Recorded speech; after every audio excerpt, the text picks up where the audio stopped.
kiekvieną rytą jau aš sulaukiu to klausimo, kada mes jau važiuosim į tą žaidimų aikštelę ir galėsim čia bėgioti, ieškoti draugų. Tai esam labai patenkintos, laimingos, nes ir man yra kur vaiką atvesti ir yra vaikui kur žaisti.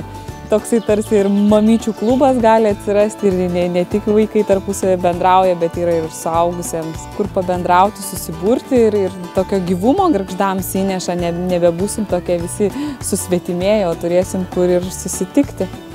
Labai džiaugiuosi, kad susirinko šitiek daug vaikų, iš tikrųjų tai yra pats didžiausias atpildas už tai, ką mes padarėm.